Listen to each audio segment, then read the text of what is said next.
Good evening, everyone. This is James Brotherton at the National Weather Service in San Diego.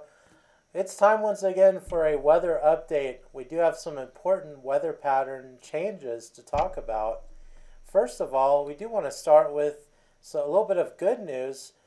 We are seeing areas of light rain affecting pretty much all communities along the mountains and along the coasts and valleys as well, including San Diego and Orange County. Rainfall amounts have been pretty light, but welcome. Streets are getting wet and there are some small puddles out there this Wednesday evening. We'd also expect temperatures to be quite cool tonight with a few snow flurries in the mountains. More importantly, we do have a strong Santa Ana pattern likely to form late tonight with those strong Santa Ana winds. And the Santa Ana pattern will continue through Thursday, winds decreasing during the afternoon, although relative humidity values will be falling off quite dramatically. And here's a map of the peak wind values. Right now we do see those strong winds over the mountains and deserts transitioning to the Santa Ana foothills late tonight through Thursday with the Santa Ana.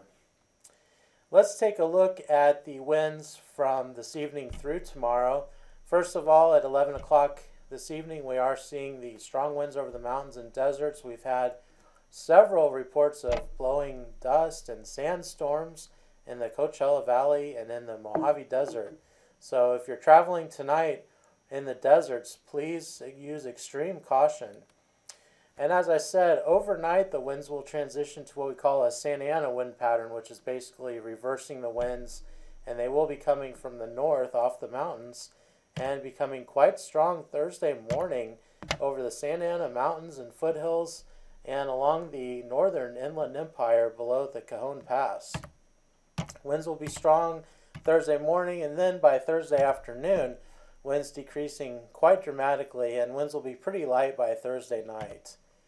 With those strong winds, we also expect very low relative humidity, values dropping to around 10% on Thursday morning. And that, of course, is why we have issued the red flag warning. Looking past Thursday, conditions will improve a bit for the fire weather concerns. However, it will also warm up. And by Christmas Day, temperatures will be well above normal with some readings in the 80s in the inland values.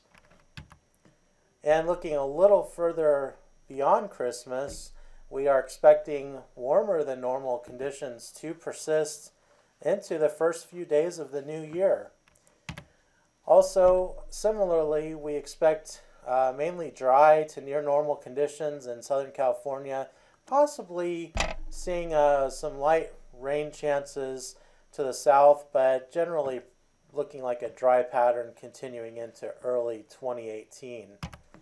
Finally, those impacts we want to make sure everyone is aware of. The fire weather will be most concerning on Thursday with the major fire weather conditions and the red flag warning.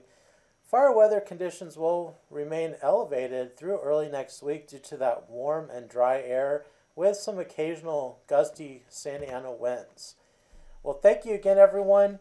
And we did want to say Merry Christmas from the National Weather Service. Here is a snowman cookie I'm about to go ahead and have a few bites of that my coworker gave me. So I hope you have a cookie tonight, and we hope that you have a good Christmas holiday and happy holidays as well.